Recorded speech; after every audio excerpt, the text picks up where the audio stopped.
آمنہ مفتی صاحبہ، اتنی بڑی آپ رائٹر ہیں، ناول نگار ہیں اور کالم نویس ہیں، تو وائلن بجانے کا بھی شوق پیدا ہو گیا؟ دیکھیے، میوزک تو کائنات میں ہے اور ہمارے دل میں بھی ہے، تو بس اچانک جی چاہا کہ بہت ساری دنیا دیکھی، بہت ساری چیزیں دیکھی، لیکن وائلن کی آواز لوگوں کے ہاتھوں تو بہت سنی، لیکن خود کیا گزرتی ہے وائلن کے تاروں پہ اور ہمارے دل کے تاروں پہ جب یہ اکٹھے مل کے بجتے ہیں۔ میوزک میں خاص دلچسپی کیسے پیدا ہوئی اور وائلن ہی بجانا کیوں سیکھا؟ میوزک میں تو مجھے دلچسپی ہمیشہ سے ہے، اور میں بانسری کا بھی مجھے بہت شوق رہا، بانسری بھی میں نے سیکھی، اور میرے پاس جو ہے وہ ترکی سے میں نے منگوائی تھی، اور رومی کے مزار پہ سے میرا بیٹا میرے لے کے آیا تھا، اور وہاں اس نے وہ شعر بھی پڑھا بشنواز نے، اور اس نے کہا کہ یہ میری ماں مجھے ہمیشہ یہ شعر سناتی تھی، تو وہاں پہ انہوں نے پھر اس نے پوچھا کہ آپ کو کیسے پتا، تو پھر اس نے وہ آخری شعر پڑھا کہ خشک مغز و خشک تار و خشک پوست از کجا می آید این آواز دوست۔ تو یہ آواز دوست ہے جو میوزک میں سنائی دیتی ہے، بانسری کے لے میں، اور مجھے تو اب وائلن کی تاروں میں بھی سنائی دیتی۔ لکھنے والے جو ہوتے ہیں ان کے کان سریلے ہوتے ہیں؟ جی، میں سب لکھنے والوں کو تو نہیں کہہ سکتی، لیکن یہ ہے کہ مجھے موسیقی اور جو موسیقیائی آوازیں ہوتی ہیں، میوزیکل ساؤنڈز، وہ ہمیشہ بہت اچھی لگی ہیں، اور میوزک تو کائنات میں ہے نا، کائنات میں ہر طرف ہی میوزک ہے، تو نوائز کو آپ اس میں سے خود ہی منہا کر دیتے ہیں، آپ سننا ہی نہیں چاہتے نا، تو you just put a deaf ear to it, تو یہ ہوتا ہے، باقی موسیقی جہاں ہے ہم اس کو سن لیں گے۔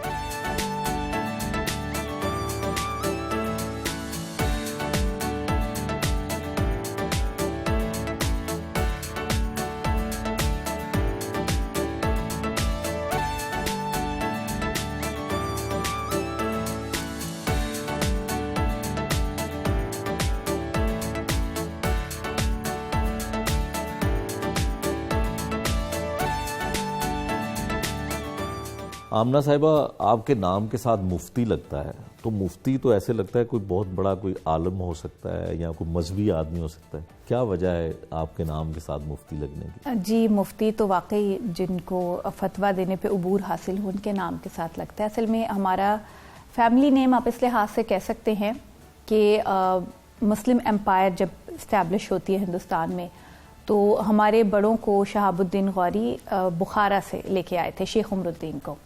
اس کے بعد سے جب تک مغل امپائر رہی، اور بلکہ بعد میں بھی جب تک مسلم کسی نہ کسی طرح سے موجود رہے، وہاں پہ ریاستیں موجود رہیں، تو یہ عہدہ مفتی پہ فائز رہے۔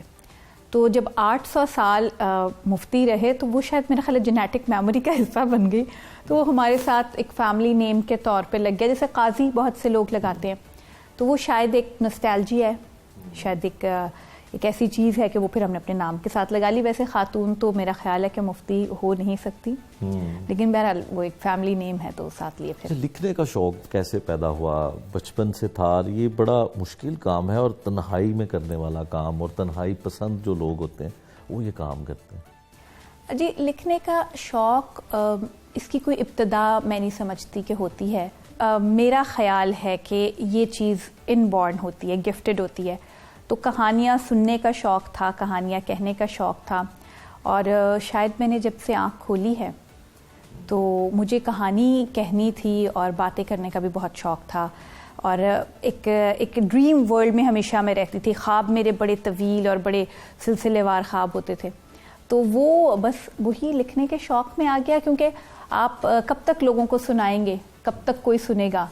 میرے سامعین کے ساتھ ہمیشہ مسئلہ یہ ہوتا ہے کہ وہ تنگ آ کے بھاگ جاتے ہیں، تو پھر میں سامعین سے قارئین کی طرف آ گئی، اس لیے پھر میں نے لکھنا شروع۔ تو جو کہانی لکھتے ہیں وہ کہانی آپ نے کہا بناتے بھی ہیں، تو آپ بھی بچپن میں کہانیاں تو بناتی ہوں گی، بتونی ہوں گی آپ، تو کوئی بچپن کی کہانی سنائیں۔ ہر کہانی جو ہوتی تھی وہ ظاہر ہے کچھ نہ کچھ تو حقیقت ہوتی ہے، باقی فکشن ہوتی ہے، اور ہمارے لوگ اس طرح انڈرسٹینڈ نہیں کرتے، لیکن دیہات بڑا ایک زرخیز جگہ ہوتی ہے جہاں فکشن بہت پھلتی پھولتی ہے، تو میں نے بہت سی کہانیاں اپنے، ہر وقت ایک کہانی ہوتی تھی میرے ذہن میں، اور ایک زمانے میں ایک فلم آتی تھی، شاید آپ کو بھی یاد ہو، مجھے سیریز تھی، مجھے اس کا نام نہیں یاد، جس میں وہ چھوٹے قد کے لوگ ہوتے تھے کچھ جو ان کے گھر میں رہتے تھے، تو وہ مجھے پورا یقین تھا کہ ہمارے گھر میں بھی رہتے ہیں، میں نے ان پہ پوری سٹوریز بنائی ہوئی تھی, اور میں نماز پڑھ کے دعا بھی کرتی تھی کیونکہ مجھے یقین تھا کہ وہ ہیں ہمارے گھر میں, کہ مجھے کبھی وہ مل تو جائیں, وہ مطلب آئی وانٹ دیم,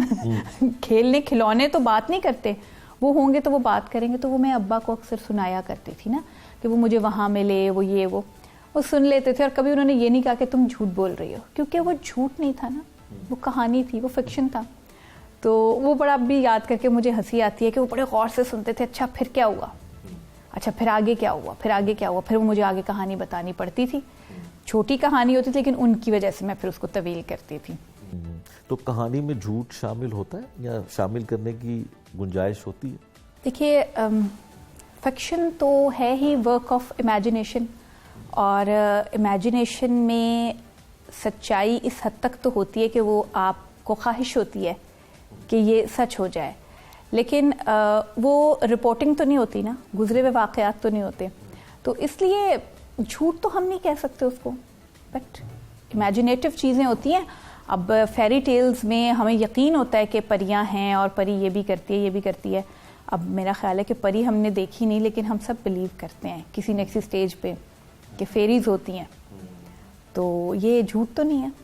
اچھا, ناول آپ نے لکھا, پھر ڈرامہ آپ نے لکھا, کوئی استاد یا کسی سے متاثر ہوئی یا کسی سے نوک پلک ٹھیک کروائی ہو سٹارٹ میں, ابتدائی دنوں میں کسی سے بھی نہیں سیکھا؟ وہ والے استاد جو تھے نا, وہ ہمارا اصل میں جو دور تھا, وہ اگر فکشن کو کسی طرح سے آپ لوزلی ادوار میں پاکستان کی تقسیم کریں, لٹریچر کو, تو ہم سے پہلے ایک خواتین تھیں, بڑی مضبوط خواتین کی ایک لوٹ گئی, جس میں قرۃ العین حیدر تھیں, جس میں الطاف فاطمہ تھیں, جس میں شبنم شکیل تھیں, کشور ناہید تھیں, ادا جعفری. ان لوگوں کے اس طرح سے استاد نہیں تھے کیونکہ یہ کلچرڈ فیملیز سے تھیں, تو ان کا ماحول ہی ان کا کلچر تھا اور وہی ان کا استاد تھا. اس کے بعد ایک دور آتا ہے جب بڑی شدت کے ساتھ خواتین کے اوپر خاص طور پہ استادوں کی شفقت آ گئی. وہ آپ لوگ بخوبی سمجھ سکتے ہیں میرے کس طرف اشارہ ہے. اس کے بعد کوئی خاتون ادیب ان مینٹور سے, نام نہاد مینٹور سے بچ نہیں سکتی تھی. تو میں شاید اگر دکھانا چاہتی بھی تو میں ان مینٹورز کی وجہ سے, کیونکہ وہ مجھ سے پچھلی جنریشن تھی, میں بالکل بھی میں کسی کو نہ میں نے مینٹور سمجھا, نہ میں نے کبھی کسی کو دکھایا. رسپیکٹ میں اپنے سارے سینئرز کی بہت کرتی ہوں, اور اغلاط ہوں گی, یقیناً ہوں گی میرے کام میں, کیونکہ میں کسی کو میں نے کبھی کچھ دکھایا نہیں. ہاں, شاعری میں میرے رشتے کے چچا ہی تھے شہرت بخاری, ان سے اصلاح لی, لیکن شاعری میں تعدیر جاری نہیں رکھ سکی. اس کی ریزن بھی یہی کہ ایک تو ماحول مشاعروں کا کوئی ایسا برا نہیں ہے, لیکن ہو گیا سوقیانہ وقت کے ساتھ, تو مجھے مناسب نہیں لگا وہاں جانا. اور پھر وہ ایک سلسلہ کہ اگر استاد ہے تو پھر تو واہ واہ ہوگی, ورنہ آپ کی باتوں میں کیڑے نکالے جائیں گے. اور چونکہ وہ ایک فیڈ بیک فوری میں, وہ تو ایک پرفارمنگ آرٹ ٹائپ چیز ہے, تو میں پھر اس طرف میں نہیں گئی. تو میرا استاد ایز سچ نہیں کوئی آپ کہتے. جو شاعری ہے اس کے لیے کہتے ہیں کچھ سیکھنا تو بالکل نہیں پڑتا, اور یہ بھی ایک آمد ہوتی ہے, ایک انسان کے اوپر ایک کیفیت آتی ہے کہ اشعار کہنا شروع کرتا ہے. تو کبھی کبھار گھر میں کہتی ہوں یا کسی وقت آپ کو آمد ہوتی ہو ایسی؟ جی, میں نے گریجویشن تک تو میں نے پراپر شاعری کی, اور شاعری میں بے شک کہ آمد ہوتی ہے, اور کچھ لوگ موضوع طبع ہوتے ہیں, لیکن بہرحال میٹرز ہیں اس میں, بہرے ہیں, اور وزن ہے, اوزان ہیں, اور اس کی پراپر تختی ہوتی ہے. یہ ایک باقاعدہ فن ہے. تو بڑے استاد شاعر ہیں, عروضیے بھی آپ لوگ ان کو اب لوگ کہہ لیتے ہیں, مجھے تو بڑا عجیب سا لفظ لگتا ہے, لیکن استاد موجود ہیں. ان اساتذہ سے یہ چیز سیکھنی ہوتی ہے, تب جا کے, اگر آپ موضوع طبع نہیں ہے, کچھ لوگ موضوع طبع بھی ہوتے ہیں کہ ان کا مصرع آتا ہی ان کے پاس اس طرح سے. تو میں نے جب تک لکھا, لیکن ایک تو وہ بہت پرسنل فیلنگز ہوتی ہیں, اور وہ جس قسم کی شاعری کی روایات ہیں, وہ میں ایک تو شاید ان حادثات واقعات سے گزری بھی نہیں شاید, تو وہ اس طرح کی جو واردات اس میں بیان کی جاتی ہے, وہ جو محبت کا غم اور محبت اور کا وہ ذکر ہوتا مطلب اپنے آپ کا مطلب ایک لوزر ہی ہوتا ہے شاعر. تو I never want to be a loser, especially in case of love, کہ اگر محبت میں آپ ہار گئے ہیں تو آپ لوگوں کو بتاتے کیوں پھرتے ہیں کہ سنو مار پائی سی. اور شاعر لوزر ہوتا ہے تو وہ مقبول ہوتا ہے. لوزر ہوتا ہے, وہ اپنے زخم بیچتا ہے, وہ اپنے آنسو بیچتا ہے, وہ اس قدر وہ وہاں ہم گئے تھے, گزرے تھے, وہاں کھڑکی میں سے تم نظر آئی تھی, میں نے نہیں یہ ساری باتیں کرنی تھی. That's why میں نے ویسے شاعر کون سا پسند ہے آپ کو جو؟ ارے شاعری مجھے بے تحاشا پسند ہے, اور مطلب میرا خیال ہے کہ کوئی دن ایسا نہیں گزرتا ہوگا, کوئی وقت ایسا نہیں ہوتا ہوگا کہ جب میں کوئی کسی شاعر کو نہ پڑھ رہی ہوں. پرانی پڑھی ہوئی چیزیں بھی بہت پڑھتی ہوں. سبھی شاعر اردو کے تو کمال ہیں. ویسے مجھے ذاتی طور پہ حافظ شیرازی, فیض مجھے بہت پسند ہے ویسے شاعروں میں, ان کی جو ایک نغمگی ہے. فراز تو پھر آپ کو پتہ ہے کہ ٹینز میں سب کو پسند ہوتا ہے. اور فراز صاحب کا بھی غالباً وہی ایشو ہے کہ وہ بھی لوزر کی طور پہ, بس وہ ہے, وہ بھی ایک ٹائم تھا جس وقت پہ فراز صاحب. میں نے پروین شاکر کو بھی بہت پڑھا, اور پروین کی کچھ چیزیں بہت اچھی, بہت گہری, بہت خوبصورت ہیں. ادا جعفری, سبھی کو بہت پڑھا. اور جو مجھے جس چیز میں زیادہ ایک ہمیشہ فیل ہوا ہے کہ ہمارا آج کا جو دور ہے وہ آ کے رک جاتا ہے جان پہ اور جان کے اتباع پہ. پہلا ڈرامہ کون سا تھا آپ کا جو اسکرین پہ آیا؟ میرا پہلا ڈرامہ تھا ایک ہتھیلی پہ لہو ایک ہتھیلی پہ ہنا, فیض صاحب کا مصرع ہے, تو اس پہ تھا. اور بس وہ پہلا پلے ہی آیا ہے تو اس کا رسپانس اچھا بھی رہا, کیونکہ ڈفرینٹ اسٹائل آف رائٹنگ تھا. عوام میں تو اس طرح سے شاید وہ ریٹنگ نہیں لے پایا, لیکن یہ تھا کہ اسکرپٹ جن لوگوں نے پڑھا اور جنہوں نے اس میں ایکٹ کیا اور سب لوگ, تو سب کو بڑی خواہش ہوئی کہ مزید بھی لکھیں, اور بہت لوگوں نے کانٹیکٹ کیا. اتنا زیادہ بھی کیا کہ میں سم ٹائمز اپنے ڈائریکٹر کو کہتی کہ میرا نمبر کسی کو مت دینا, کیونکہ میں تو سال میں شاید یہ لکھ لیا تو اس کے بعد دوبارہ کہاں لکھوں گی. سیکنڈ ہی میں, لیکن مجھے اس کو ایک کو اسکرین کے لیے لکھ کے مجھے یہ سمجھ میں آ گیا کہ اسکرین کیا چاہتی ہے. میں نے سیکنڈ جو پلے لکھا جہیز, وہ بالکل ہمارے جو لوگوں کے دل کی آواز تھی اس کے حساب سے جی وہ تھا, اور وہ بہت زیادہ دیکھا گیا. اور اسی میں میری پہلی وہ میرا سیکنڈ پروجیکٹ تھا, اور اس میں میری پہلی نامینیشن اس کے لیے آئی, تو وہ بہت دیکھا گیا. اور اس سال میرے سامنے خلیل صاحب تھے, تو ایوارڈ تو ظاہر خلیل صاحب کو گیا, لیکن میری نامینیشن تھی. تو کتنے ڈرامے اب تک لکھ چکی ہیں, کتنے اسکرپٹ لکھ چکی ہیں؟ جی میں نے 20 اسکرپٹس لکھے ہیں, اور سارے کے سارے جو ہیں وہ بن کے آن ایئر گئے ہیں. کسی بھی کہانی کا موضوع یا ٹاپک جو ہوتا ہے وہ آپ خود سلیکٹ کرتی ہیں یا آپ کو ون لائن دی جاتی ہے؟ ابھی تک تو جتنے بھی موضوعات ہیں, دو ایک چیزوں کے علاوہ, جیسے کہ مول کا جو سٹوری تھی فیصل منظور کی ڈیولپ کی ہوئی تھی, اس میں ظاہر چینجز کی جاتی ہیں, کچھ چیزیں بڑھائی گئی, کچھ کاٹی گئیں. اور ایک اضطراب بیس تھی اسٹیپ موم پہ, اس کو میں نے اپنے پاکستان کے پس منظر میں کر کے کیا تھا. ان دو چیزوں کے علاوہ ایڈیپٹیشنز, شہزوری کے ایڈیپٹیشن جگنو, اور گھگی امرتا کا ناول پنجر کے ایڈیپٹیشن. باقی سٹوریز جو ہوتی ہیں وہ یہ ہے کہ ڈسکشن کے بعد ہوتی ہیں.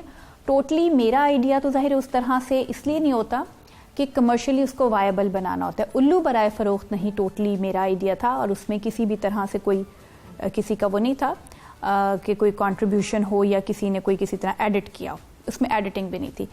الو برائے فروخت آپ کا ڈرامہ تھا, تو اس کا نام بڑا مختلف ہے, ڈفرینٹ ہے. کیا اسی الو کا ذکر ہو رہا ہے جو الو ہوتا ہے؟ جی جی بالکل قطعاً اسی الو کا ذکر ہے, ذکر خیر.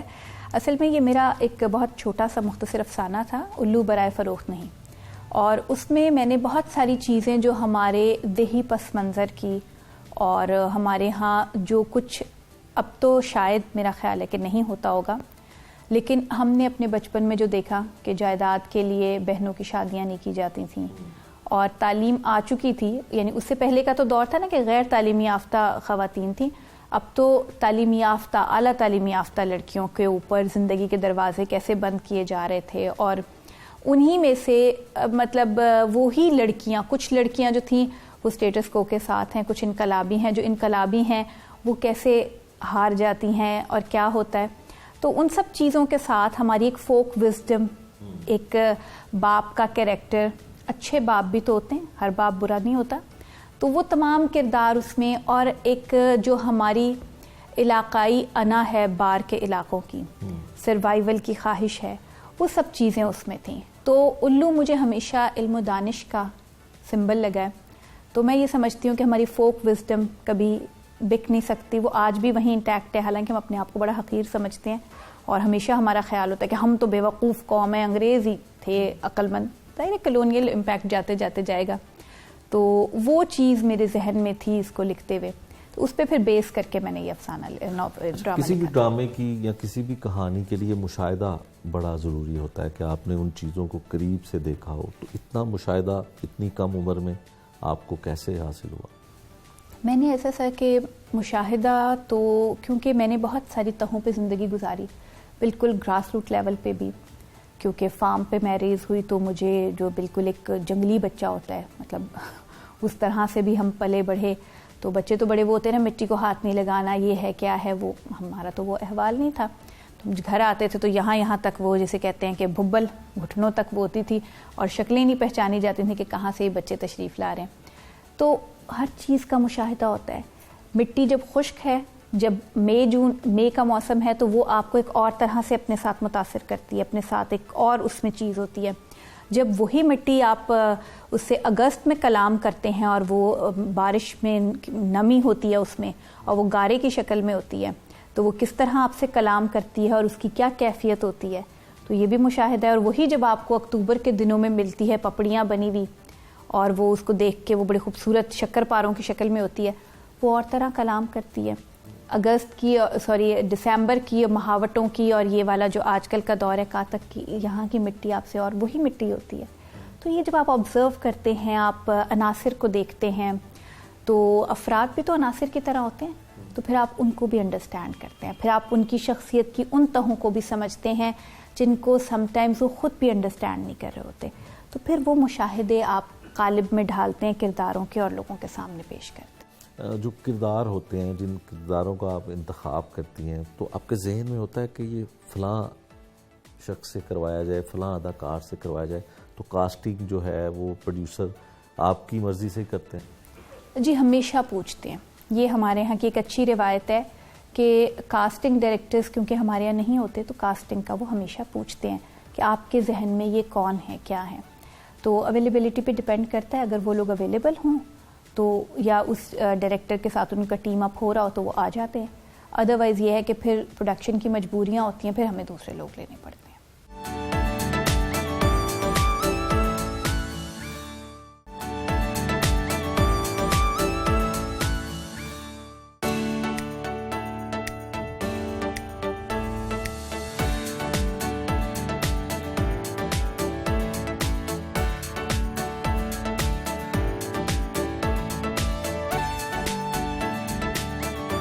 آمنہ صاحبہ، بچپن کیسا تھا؟ کہاں گزرا وقت؟ کون سا علاقہ تھا؟ لاہور میں؟ میرا بچپن ایک فارم پہ گزرا۔ فارم تو اب چونکہ سب اس کو فارم کہنے لگے ہیں تو ہم فارم کہتے ہیں، ادروائز ساڈا ایک پنڈ سی، اور یہ ہے پاک پتن سے تھوڑا آگے، دریا جو وہاں ہمارا بہتا ہے، دریا ستلج، اس سے ہٹھاڑ کا علاقہ وہ کہلاتا ہے۔ تو وہاں پہ ایک، تو اس طرح سے ٹیکنیکلی پنڈ تو نہیں تھا کیونکہ وہاں پہ نیبرز نہیں تھے یا اور لوگ نہیں تھے، تو ہمارا اپنا گھر تھا، اور کچھ ہمارے مزارے وغیرہ جو تھے ان کے کوارٹرز تھے، تو وہاں پہ بچپن گزرا۔ اب آپ سوچ لیجئے کہ ایک بچہ جو فارم ریزڈ بچہ ہوتا ہے اس کا بچپن کیا ہوتا ہے، تو وہ شہری بچے تو سوچ بھی نہیں سکتے جو ہمارا بچپن تھا۔ پھر ہم بہت سارے تھے ماشاءاللہ، 8 بہن بھائی ہم، تو اس لیے یہ تھا کہ وہ ایک گھر کے اندر ہی ہم خود کفیل تھے شرارتیں کرنے میں بھی، دوست بھی خود ہی تھے اپنے ایک دوسرے کے، تو بڑا مزیدار بچپن تھا۔ اور in like all the children جو اب جس طرح کا بچپن ہوتا ہے کہ اسکول چلے گئے واپس آئے تو ویڈیو گیمز اور یہ اور وہ چیزیں ہمارے دور میں آ گئی تھی، سیگا بھی آ گیا تھا، سب کچھ آ گیا تھا، لیکن ان کی کون پرواہ کرتا، جب اصل کی زندگی موجود ہے تو کون جاتا ہے پھر ان فیک چیزوں پہ۔ تو پارٹیشن سے پہلے آپ کی فیملی انڈیا سے یہاں پاکستان آئی؟ جی، پارٹیشن سے پہلے جیسے کہ سارا پنجاب ہی ڈیوائیڈ ہوا ہے، تو مجھے تو یوں لگتا ہے کہ 48% جو ہیں وہ مہاجر ہی ہیں۔ تو یہ لوگ میرے بڑے جو تھے یہ ریواڑی، فروخ نگر ریاست تھی، اور ریواڑی اس کا جو ایک شہر تھا وہاں پہ ان کی رہائش تھی، وہاں حویلی تھی، اور ایک محلہ تھا، محلہ مفتی واڑہ جو اب بھی ہے، تو وہاں پہ یہ لوگ رہتے تھے۔ پاکستان بنا تو ظاہر ہے کہ وہ پاکستان میں شامل نہیں تھا، وہ ایریا اہیروں کی وہاں پہ مین جو تھا میجورٹی وہ ان کی تھی۔ تو پھر کچھ جو حالات، ہر خاندان کی ایک کہانی ہے پارٹیشن کی، ہر خاندان کی ڈسپلیس ہونے کی یا ہجرت کرنے کی اپنی کہانی ہے، وہ ایک کہانی ان لوگوں کی بھی تھی۔ اس کہانی کے ساتھ پھر یہ لوگ دہلی گئے، اور دہلی کیونکہ دہلی قریب تھا اور ہمارے ابا کا ننیال دہلی میں تھا, میرا خیال ہے 35 کلومیٹر شاید تھا وہاں سے, تو وہ پھر وہاں سے یہ لوگ دہلی کے جو لوگ تھے وہ بائی ایئر ہی پہنچے تھے. تو یہ خدا کا شکر ہے کہ وہ جو ٹرین اور پیدل جو لوگ آئے تو ان کے ساتھ جو ایک ٹریجڈیز ہوئیں وہ ٹریجڈیز ان لوگوں نے نہیں دیکھی, اور دے کیم ٹو کراچی. ننیال ہمارے ابا کا ابھی بھی وہیں سیٹلڈ ہے, پروفیسر سراج الاسلام بخاری ہیں ابھی حیات ہیں, میرے ابا کے کزنز میں سے ایک جو وہاں پہ ہوتے ہیں, اور باقی یہ لوگ پھر لاہور آئے اور لاہور سے پھر. اور شادی کیسے ہوئی, پسند کی ہوئی یا ارینج میرج تھی؟ اچھا, اب یہ آپ نے مجھے بچپن میں میرے لے جا کے اور گھما کے مجھ سے ایک مشکل سوال پوچھ لیا. شادی میری بڑے عجیب طریقے سے ہوئی. عجیب اس لیے کہہ سکتے ہیں کہ میری پلاننگ میں, میرا خیال ہے بہت ساری لڑکیوں کی پلاننگ میں شادی کہیں نہیں ہوتی. کہیں نہیں ہوتی. جب پڑھ رہے ہوتے ہیں نا تو اس وقت یہ لگتا ہے کہ شادی is the end of this life, اور مجھے وہ زندگی اینڈ نہیں کرنی تھی. بڑی مزے کی زندگی تھی, اور جن کی دیکھی تھی مجھ سے بڑی 6 بہنیں تھیں, اور شادی تو اینڈ تھا ہر چیز کا, ہر خوشی کا اینڈ تھا. میں نے شادی نہیں کرنی تھی, اور خاص کر یہ جو میرے ہسبینڈ ہیں ان سے تو بالکل ہی نہیں کرنی تھی نا کیونکہ یہ میرے فرسٹ کزن تھے. تو سارا بچپن جن کے ساتھ مار پیٹ دھینگا مشتی کرتے گزرے, اب اس کو آپ کہیں کہ جی یہ میاں یہ تو نہیں پاسبل. وہ تو ایک کوئی خوابوں کا شہزادہ ہونا چاہیے تھا. تو یہ تو کیسا تھا خوابوں کا شہزادہ؟ خوابوں میں کبھی شہزادوں کے خواب نہیں دیکھے. شہزادوں نے چاہے دیکھے ہوں لیکن ہم نے شہزادوں کے خواب نہیں دیکھے. تو وہ ایک سڈن میرے لیے شوق پہ تھا. اور دوسرا سب سے بری بات اس وقت بڑی ایک عجیب سی بات لگی تھی, اور بڑی اب بعد میں آہستہ آہستہ وہ اچھی لگی, کہ جب مجھے یہ پتہ چلا کہ جی ان کی والدہ بھی آمادہ نہیں, ان کی بہنیں بھی آمادہ نہیں, اور میری والدہ بھی آمادہ نہیں, میری بہنیں بھی آمادہ نہیں, آمادہ کون تھا؟ تو صرف میرے میاں آمادہ ہیں. جب یہ پتہ چلا تو میں نے کہا کہ اوکے ساؤنڈز ایڈونچرس, اب ٹھیک ہے, اب اس پہ سوچا جا سکتا ہے. کیونکہ اگر سب مان جاتے نا تو بہت ہی بورنگ شادی ہوتی, فیملی میرج, مطلب کزن سے شادی ہو گئی, سارے رشتہ دار خوش, پھر تو مزہ نہ آتا. وہ جو لوگوں کے مجھ تک ریاکشن پہنچتے گئے, ہر آدمی نے ان کو منع کیا کہ کسی اور سے کر لو, تم کسی سے بھی کر لو, بھائی اس سے نہ کرو شادی. تو جیسے جیسے مجھے وہ ریاکشنز پتہ چلتے کہ میں نے کہا بھائی اب تو کرنی ہے شادی. اور پھر ظاہر ہے ان کی طرف سے ایک مجھے نظر بھی آ رہی تھی, اتنی تو بیوقوف نہیں تھی. وہ ہمارے گھر میں ایک گلدان تھا بڑا, امی کے پاس رکھا ہوتا تھا, ان کو پتہ تھا مجھے پھول پسند ہے, تو وہ رشتے کے بعد سے وہ اب تک وہ گلدان خالی نہیں ہوتا. اچھا. وہ ہمیشہ اس میں جو بھی فلاورز کا موسم ہوتا ہے وہ پھول وہاں پہنچ جاتے تھے. تو مجھے اندازہ ہو گیا, پھر میں نے کہا کہ یہ گھاٹے کا سودا نہیں ہے. تو بہرحال پھر ہماری 99 میں شادی, منگنی 98 میں ہوئی تھی.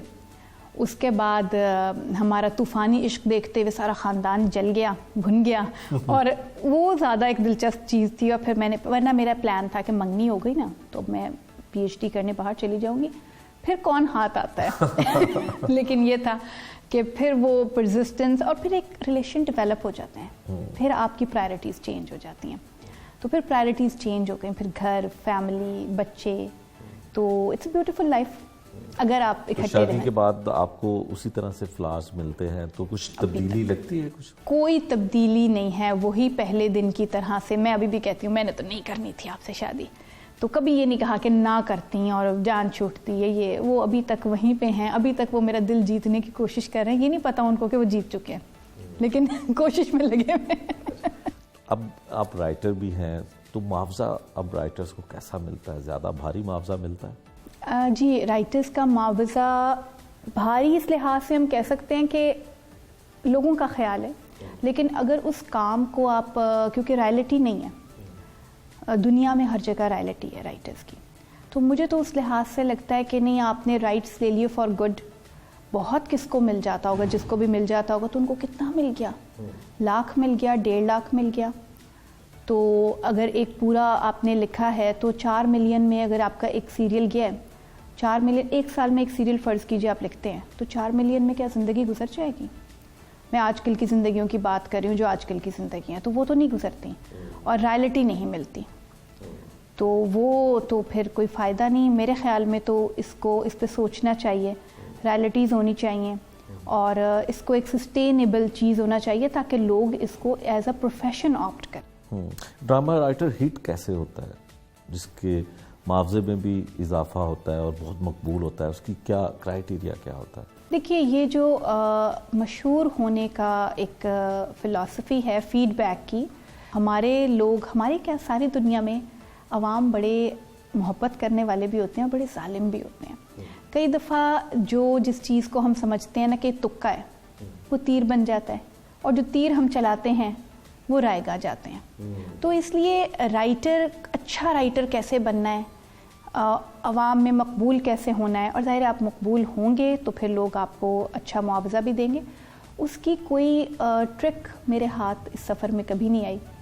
ایسا برا لکھنے والوں کو میں نے ایسی شہرت پاتے ہوئے دیکھا ہے کہ بہت حیرت ہوتی ہے، اور بہت اچھا لکھنے والوں کو اس چیز کا شکار دیکھا کہ وہ لوگوں کی بے اعتنائی، اور پھر ہمارے ہاں عوام تک تو آپ بعد میں پہنچتے ہیں، پہلے جو چینل والے اور باقی لوگ ہیں ان کا ظالمانہ بیہیویئرز کے ہاتھوں میں نے ان لوگوں کو نفسیاتی الجھنوں کا شکار ہوتے بھی دیکھا.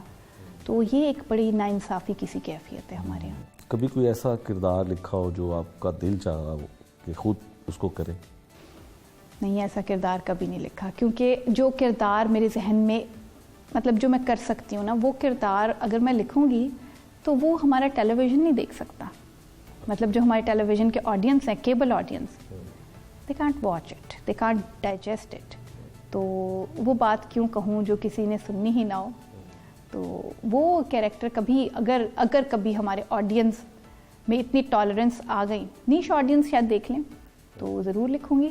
اس وقت تک ہو سکتا ہے وہ عمر ہی گزر جائیں، تو اس لیے یہ خیال ہی رہے گا. لکھنے کے علاوہ کیا شوق ہے؟ جی میوزک کا شوق ہے، شاعری کا شوق ہے، گارڈننگ کا شوق ہے، مجھے اسٹچنگ کا بھی شوق ہے، اور مجھے ایمبرائڈری کا بھی بہت شوق ہے، اور کوکنگ کا تو ظاہر ہے وہ تو ایک گلے پڑا ڈھول ہے جو پیٹنا ہی پڑتا ہے.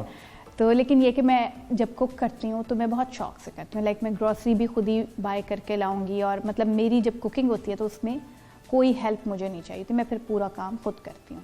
اور بڑا مشکل والی کوکنگ کوشش میری ہوتی ہے. کیا ہوتا ہے اس میں؟ مطلب میں جب پکاتی ہوں نا تو وہ ایک ایکسپیرینس ہی ہوتا ہے. تو اکثر یہ ہوتا ہے کہ جسے کھانا بھی مشکل ہوتا ہے. نہیں، کھانا میرے جو دوست احباب ہیں جن کے لیے میں بڑے شوق سے، میں اپنے دوستوں کے لیے کوک کرتی ہوں اور بہت شوق سے کرتی ہوں، تو ہمیشہ ان کی طرف سے مجھے اچھا ہی فیڈ بیک ملا ہے. اینڈ آئی تھنک کہ آئی کوک ویل، آئی تھنک. اچھا، اتنے زیادہ شوق ہیں، جانوروں کا بھی شوق ہے، میوزک کا بھی شوق ہے، کوکنگ کا بھی ہے، تو کیسے یہ اتنے شوق پورے کر پاتی ہیں؟ اور ایسے نہیں لگتا کہ آپ سب کام کرنا چاہتی ہیں؟ ہاں، میں زندگی کو جینا چاہتی ہوں، ہر لمحے کو، ہر وقت کو. تو اس میں مجھے ابھی میں نے ایک ذکر نہیں کیا، مجھے سیاحت کا بھی بہت شوق ہے، کیمپنگ، سیاحت. اور میں جتنا گھوم سکتی ہوں پاکستان میں بھی، باہر بھی جتنا موقع ملا وہ میں بہت پھری. یہ ساری چیزیں، ایک زندگی کم ہے، 24 گھنٹے کم ہیں، ہفتے کے 7 دن کم ہیں. میرا تو جی چاہتا ہے کہ بہت کچھ ہو، تو وہ اس میں شاید واقعی آپ صحیح کہہ رہے ہیں کہ میں سب کچھ کرنا چاہتی ہوں. میں زندگی کے ہر وہ چیز جینا چاہتی ہوں جو مجھے خوشی دیتی ہے. لکھنے والے زیادہ مایوس ہوتے ہیں اور ان کی زندگی میں مایوسی کا ایک تاثر پایا جاتا ہے. آپ بہت خوش رہنا چاہتی ہیں اور انجوائے کرنا چاہتی ہیں زندگی کو، تو اس کی وجہ کیا ہے؟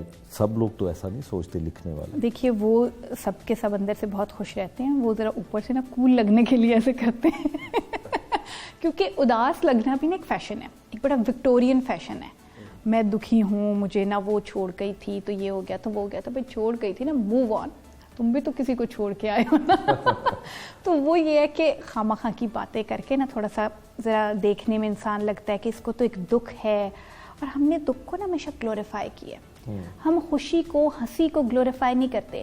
کبھی کوئی آپ دیکھیے کہ خوش شخص ہوگا نا تو ہمیں بڑی بے چینی ہوگی، ہم کوئی نہ کوئی جملہ ایسا بولیں گے، جگت ایسی لگائیں گے، جب وہ رونے لگے گا، وہ دکھی ہوگا، پھر ہمیں بڑی خوشی ہوگی. تو لکھنے والے بڑے سیانے ہوتے ہیں، وہ اپنی خوشیاں لوگوں سے چھپا لیتے ہیں، اور وہ ان کی ذات کے غم ان کے سامنے پیش کر دیتے ہیں، وہ ان کو رلاتے ہیں. انفیکٹ وہ خود کم روتے ہیں، لوگوں کو زیادہ رلاتے ہیں. آج کے لکھنے والے جو ہیں کیسے ٹاپک لکھ رہے ہیں، کیسے موضوعات ہیں، بہتر ہے؟ ناول لکھنے والوں کی اگر آپ بات کریں تو ناول تو نہیں لکھا جا رہا، اور جو لکھ رہے ہیں وہ مکھی پہ مکھی مار رہے ہیں. اب سب مجھے ماریں گے، ابھی تک تو مکھی پہ مکھی مار رہے ہیں، لیکن مجھے کچھ ایسا نظر ناول میں نہیں آ رہا کہ میں کہوں کہ کوئی کمال ہو رہا ہے. جہاں تھے ہم وہاں رکے ہوئے ہیں. ڈرامے کا جو احوال ہے، ٹاپکس نئے آ رہے ہیں، ان چیزوں پہ بات ہو رہی ہے جن پہ کبھی بات نہیں ہوئی تھی.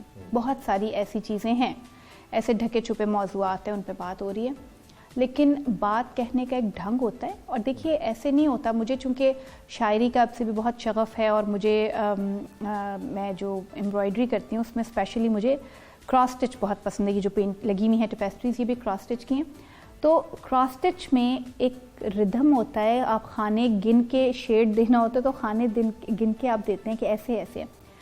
اسی طرح سے ہر چیز میں, میوزک میں بھی, ہر چیز میں. تو کیا ڈرامہ رائٹنگ میں نہیں ایک ردھم ہونا چاہیے؟ ایک ردھم ہوتا ہے, ڈائلاگ لکھنے کا ایک سلیقہ ہوتا ہے, ایک طریقہ ہوتا ہے. آلدو کہ اس کے کوئی فکسڈ رولز اس طرح سے نہیں ہم کہہ سکتے, لیکن بہرحال ایک چیز ہوتی ہے وہ مسنگ ہے.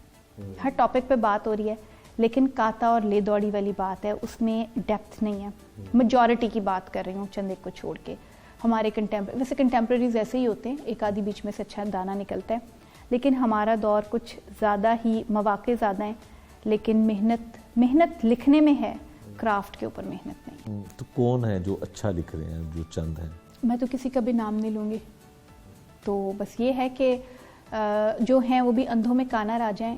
کمال کوئی بھی ایسا شخص نہیں ہے ہماری جنریشن میں کہ میں کہوں کہ بھئی یہ کمال لکھتا ہے, اس کا لکھا پسند ہے. کانے راجے جو ہیں وہ کیسے بنتے ہیں؟ لوگ ان کو پسند کرتے ہیں یا کوئی لابی ہے ایسے لوگوں کو؟ نہیں, لابی وابی کچھ بھی نہیں ہے, قطعاً ایسا کچھ نہیں ہے. ہمارا کیونکہ پرائیویٹ سلسلہ ہے زیادہ اس وقت جو انٹرٹینمنٹ انڈسٹری کا ہے, تو کوئی لابی اس میں نہیں چلتی, کوئی پرچی نہیں چلتی ہے. ہمارا پاکستان کا آپ دیکھیں کہ ویسے ہی پڑھے لکھے کتنے لوگ ہیں, ہمارا ریٹ ویسے ہی کم ہے, اور جو پڑھے لکھے بھی ہیں وہ ٹیسٹ فل لوگ تو نہیں ہے نا. لوگوں کا ذوق نہیں, اور نہ لوگ اپنے ذوق کی تربیت کرنا چاہتے ہیں.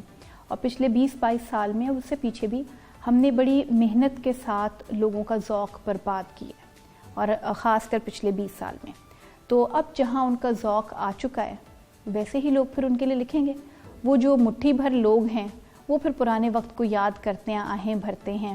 تو لیکن بات یہ ہے نا کہ میجورٹی کیا چاہتی ہے, جو میجورٹی چاہ رہی ہے وہی سامنے آ رہا ہے, اور وہی لوگ پھر رائٹر بن رہے ہیں.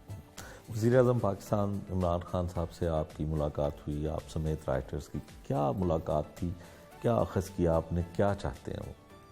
دیکھیے یہ تو شاید میرا خیال ہے بہت محترم عہدہ ہے وزیر اعظم کا, اور میرے تو کبھی خواب خیال میں بھی نہیں تھا, کیونکہ جب بھی گورنمنٹ چینج ہوتی ہے تو ایک اس طرح کی میٹنگ ہوتی ہے, لیکن وہ یوزلی پی ٹی وی کے چیئرمین کے ساتھ یا تو ہوتی ہے, یا جو ہمارے وزیر اطلاعات ہوتے ہیں ان کے ساتھ ہوتی ہے, اور زیادہ تر پی ٹی وی کے چیئرمین کے ساتھ ہوتی ہے. تو وزیر اطلاعات بھی اکثر, یا وزیر انفارمیشن وغیرہ یہ جو ہوتے ہیں یہ ان کی ثقافت کے, ان سے ہوتی ہے. لیکن وزیر اعظم سے میری توقع نہیں تھی, کہ کیونکہ یہ کام مجھے نہیں لگتا کہ ان کا تھا, اور ڈرامہ رائٹرز تک بات کرنی. لیکن بہرحال شبلی فراز بھی تھے, وہ بھی تھے, اور میرے خیال میں تھا کہ وہ شاید ہمیں اپریشیٹ کریں گے. اور ہم نے جو اتنی مصیبتوں کے ساتھ ہم لکھتے آ رہے تھے, تو وہ شاید ہمارے اس بات پہ کہیں گے کہ بھئی آپ نے بڑی محنت کی ہے, اور خواتین ہو کے آپ نے شی روٹ سینیریو کریٹ کیا ہے, تو لیٹس گو اہیڈ, اور میں آپ کے ساتھ ہوں. اب میں نے ان توقعات کے ساتھ وہ میٹنگ اٹینڈ کی تھی زوم پہ, لیکن وہاں وہ ہم سے بڑے نالاں تھے, اور انہوں نے کہا کہ یہ جو آپ لکھنے والیاں ہیں, آپ لوگوں نے کچھ ایسی سچویشن کریٹ کی ہے کہ آپ نے طلاق کو گلوریفائی کیا ہے, اور معاشرہ ٹوٹ رہا ہے ڈراموں کی وجہ سے. تو مجھے تھوڑا سا لگا کہ ذرا زیادتی ہو رہی ہے.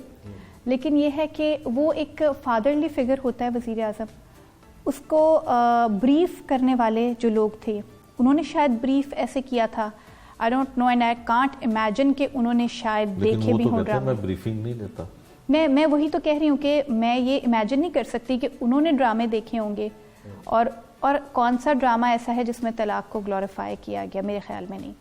تو مجھے بڑا ایک اسٹیریوٹیپیکل سا یہ لگا, اور اس پہ ایک رائٹر سے ان کی تھوڑی بحث بھی ہوئی, کہ اس میں انہوں نے کہا کہ ایک راٹن اور ٹاکسک ریلیشن شپ میں رہنا بہتر ہے خان صاحب, یا اس سے نکل آنا بہتر ہے. مطلب آپ تو ایک فادرلی فگر ہیں اس عہدے پہ جب ہیں, تو وہ تھوڑی سی ایک میرے لیے شاکنگ چیز تھی. پھر انہوں نے کہا کہ جی اب ہم جس طرح ارطغرل بنا ہے اس طرح سے ہم کچھ بنائیں گے, تاریخی چیزیں کچھ بنائیں گے ایک تو چیزیں.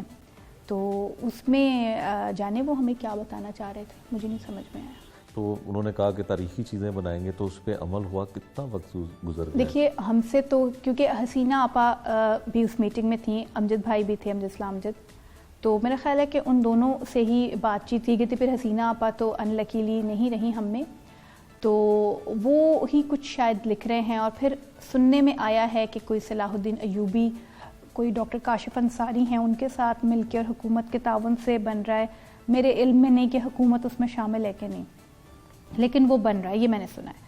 تو اب صلاح الدین ایوبی بنانے سے ہماری سوسائٹی میں طلاق کا ریشو کم ہوگا یا بڑھے گا, یہ مجھے نہیں سمجھ میں آ رہا کہ ان کا آپس میں نسبت تناسب کا کیا تعلق تھا اس بات کا اور تاریخی ڈراموں کا.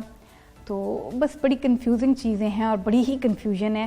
اور میں یہ سمجھتی ہوں کہ ایک ادیب تو خود جانتا ہے کہ اس نے کیا کرنا ہے, اس کا فیصلہ کوئی اور نہیں کر سکتا, وہ اپنے عہد کو خود سمجھتا ہے, اس کو تو کوئی ڈکٹیٹ نہیں کرا سکتا. تو وہ پتہ نہیں تصویر کے پردے میں کون بول رہا تھا اور کیا تھا اور کیا تھا. ارطغرل غازی کی انہوں نے تعریف بھی بہت کی اور اس نے پاکستان میں بزنس بھی بہت کیا, واقعی لوگوں نے اس کو بہت پسند کیا. کیا سمجھتی ہیں وجہ کیا تھی؟ دیکھیے وہی بات کہ اسکرین کو جب آپ خالی چھوڑ دیں گے نا, ہسٹری ایک بہت گہرا ٹاپک, ایک بڑا ٹاپک ہے جو ہمیشہ انٹرٹینمنٹ کے دنیا میں ہمیشہ, کیونکہ لوگ جاننا چاہتے ہیں, فیری ٹیلز ہو یا کچھ ہوں, شہزادے شہزادیوں کی کہانیاں, گزرے ہوئے بادشاہوں کی کہانیاں, ان کی پرسنل لائف, کہ وہ ایک عام انسان کے طور پہ چلتے پھرتے کیسے لگتے تھے. تو وہ تو جب بھی آپ بنائیں گے, دیکھیے ہمارے یہاں بھی جب بنے تو وہ ہٹ ہوئے. اب بہت عرصے سے یہ ایک خلا تھا, تو اس خلا میں آپ وہاں سے لے گئے کیونکہ مشترکہ ہی ثقافت ہے, تو وہ اسکرین کے اوپر ایک ڈفرینٹ چیز آئی اور اچھی پروڈکشن ہے, اوبویسلی اچھی پروڈکشن ہے, تو وہ دیکھنی تھی لوگوں نے. اور پھر ظاہر ہے جب وزیر اعظم اس کے برانڈ امبیسڈر ہوں گے تو پھر کس کی مجال ہے کہ نہیں دیکھے گا. تو ایسے تاریخی ڈرامے ہم بنا سکتے ہیں اس کوالٹی کے, اس معیار کے؟ میں سمجھتی ہوں کہ ہمارے ہاں دیکھیے ہمیں یہ, ہم لوگ انڈیجینیسلی اگر میں چاہوں کہ میں یہ لکھوں گی تب تو بن سکتے ہیں, لیکن اگر کوئی آ کے کہے گا کہ بناؤ پھر تو بات مزے کی نہیں ہوگی نا. یا کوئی کہے گا کہ فلاں پہ بناؤ, لائک میں نے 2015 میں ایک پلے لکھنا شروع کیا, نے چراغے نے گلے, جو 1857 کے پس منظر میں تھا لیکن اسے تھوڑا پیچھے, یعنی 1844 سے شروع ہوتا ہے. وہ سٹارٹ کیا, لکھا, 5-6 اقساط ہو گئے, تو میں نے اپنے پروڈیوسر کو خود ہی منع کر دیا, کیونکہ انہی دنوں ایک اور پلے جس کا میں نام نہیں لینا چاہ رہی ہوں, وہ ایک تاریخی پلے بنا اور ہمارے ایک نجی چینل پہ چلا. اس کی جتنی پور پروڈکشن تھی اور جتنی اس میں پور ایکٹنگ تھی اور جتنی مس کاسٹنگ تھی اور جتنا بڑا وہ ڈیزاسٹر تھا, میں نہیں چاہتی تھی کہ میرا پروڈیوسر بھی اس ڈیزاسٹر کا شکار ہو. تو بنا سکتے ہیں, کیوں نہیں بنا سکتے ہیں, لیکن who's going to research for it. پھر کیا ہوگا, پھر وہی ہسٹری کاٹ کے پڑھا دی جائے گی جو نہیں پڑھنی چاہیے, جو ہم کہتے ہیں کہ کیوں پڑھا دی گئی. ایک بہت بڑا سیکٹ اس کے خلاف بولے گا, بہت سے لوگ اس سے متاثر ہوں گے, پھر وہی ذہن سازی ہوگی, پھر وہی گیم ہوگا. تو ہسٹری کو اگر آپ انٹرٹینمنٹ کے پرپز سے بنانا چاہتے ہیں آپ ضرور بنائیے, لیکن خدا را مختلف ایجنڈوں کے لیے انٹرٹینمنٹ کو استعمال نہ کیجیے. آپ اپنا ایجنڈا نیوز میں سیٹ کر لیجیے, ویوز میں سیٹ کر لیجیے, مجھے کوئی اختلاف نہیں ہے. تو انٹرٹینمنٹ کس میں صرف ڈرامے میں ہی ہو سکتی ہے؟ دیکھیے انٹرٹینمنٹ دیکھیے فلم میں بھی تھی, میوزک میں بھی تھی, پھر ہم نے آہستہ آہستہ وہ تمام چیزیں ختم کر دی نا. فلم کو ہم کھا گئے اور ہم نے خیر سے میوزک کو بھی کھا لیا اور ہم نے کانسرٹس کو بھی کھا لیا, ہم ہر چیز کو کھا گئے. اب ڈرامہ اپنے اون پہ, اور مزے کی بات یہ ہے کہ عورتوں نے اس کو گرو کیا ہے, ساری عورتیں, ہم سب نے اس کو مل کے گرو کیا, جیسا بھی ہے, یہ اچھا ہے, برا ہے, بھلا ہے. میں بات کر رہی ہوں بات کی انٹرٹینمنٹ انڈسٹری کی. اب گرو ہو گیا ہے, اب ہم نے اس کو بھی کھانا ہے نا. ہمیں تو یہ بھی چاہیے, یہ کیسے بچ گئی کوئی چیز. تو جب تک ہم اس کو تباہ نہیں کریں گے, ہم اس کو اپنی مرضی سے وہاں نہیں لے کے آئیں گے, اس کا ایک میں اب نام نہیں لینا چاہ رہی, وہ نہیں بنائیں گے, تو پھر ہمیں صبر تو نہیں آئے گا. بس ہم اس کوشش میں لگے ہوئے ہیں. جلد ہی آپ دیکھیں گے کہ ڈرامہ بھی یاد, اس دور کو بھی یاد کیا کریں گے. وہ بقول خادم رضوی کے, پترو پھر ساڈے جیا بھی نہیں لگتا.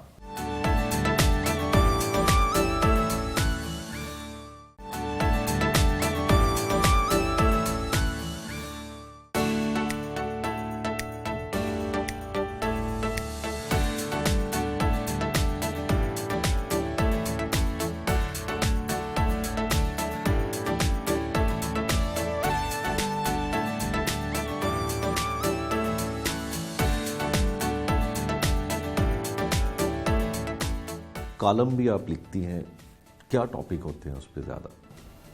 دیکھیے کالم کا ہمارے ہاں خیال یہ ہے کہ اس میں سیاستدانوں کی دھجیاں اڑانی ہیں، یا تعریف کی جائے گی یا کاسا لیسی کی جائے گی. تو آلدو اس کا جو میں نے نام رکھا تھا وہ اڑیں گے پر سے رکھا، لیکن میرے زیادہ تر موضوعات انٹرپرسنل ہی ہوتے ہیں اور ماحولیات سے متعلق، اور جو میری ایک آبزرویشن ہوتی ہے ڈیورنگ دیٹ ویک، کیونکہ میرے آڈینس کے ساتھ میرا ایک اور ریلیشن ڈیولپ ہو چکا ہے. بکس پہ اکثر میں لکھ لیتی ہوں، کھوئی ہوئی کتابوں پہ، اور موسموں کی تبدیلی. تو یہ چیزیں جو ایک انسان خود فیل کرتا ہے، جس میں اور لوگ اس طرح شامل نہیں ہوتے، زیادہ تر میں ان موضوعات پہ لکھتی ہوں. کئی دفعہ ایسے ایشوز آ جاتے ہیں خاص طور پہ بچوں اور عورتوں کے حق میں اور اقلیتوں کے حق میں، اور ایسے لوگوں کے حق میں جو خود بول نہیں سکتے، جو اپنی آواز نہیں اٹھا سکتے. تو ان کے لیے تو پھر لکھنے پہ آپ مجبور ہو جاتے ہیں. سیاست میں بین الاقوامی سیاست پہ میں لکھتی ہوں، کیونکہ اس میں معاملہ یہ ہوتا ہے کہ انٹرنیشنل پالیٹکس مجھے ایک ویسے ہی تھوڑا سا اس کا، میرے مجاہد منصوری صاحب ہمارے ٹیچر ہوا کرتے تھے، تو انہوں نے بیسک کچھ چیزیں ایسی سکھا دی تھیں، کچھ سمجھا دی تھیں کہ انٹرنیشنل پالیٹکس سمجھ میں آ جاتی ہیں کہ اس کی بیس میں جغرافی ہے، کیسے ہے، کیا اس کی ڈائنامکس کیا ہے. تو اس پہ کبھی ایسے حالات ہوتے ہیں تو میں لکھ لیتی ہوں. پالیٹکس پہ تو جب آپ کچھ ہنسانے کو دل جائے، کیونکہ اتنی مزے کا خیز ہو چکی ہے نا ہمارے یہاں، تو پاکستان کی تب لکھا جاتا ہے. تو آپ کیا سمجھتی ہیں کہ پاکستان کی سیاست کی اصلاح تنقید برائے اصلاح نہیں کی جا سکتی؟ دیکھیے، ایسا نہیں ہے کہ ہم عقل کل ہیں. جن لوگوں نے سیاست کو بازیچہ اطفال بنایا ہے وہ ہم سے کہیں سیانے ہیں. یہ سب کچھ سوچ سمجھ کے کیا گیا ہے. تو الجھانے والوں نے گتھیاں الجھائی ہیں، ہم سلجھانے والے کون ہوتے ہیں؟ تو جنہوں نے الجھائی ہیں وہ بہت سوچ سمجھ کے الجھائی ہیں.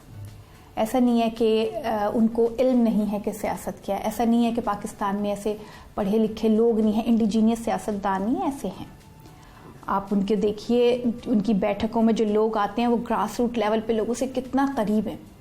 لیکن جو کچھ ہو رہا ہے وہ کیوں ہو رہا ہے، وہ ایک لمبی طویل کہانی ہے جو کب سے چلی آ رہی ہے. اور ظاہر ہے ایک کلونیل کنٹریز، جو کلونیل پاسٹ ہوتا ہے، تو کلونیل فلتھ ہے جو ہمارے ساتھ کچھ عرصے تک رہے گا.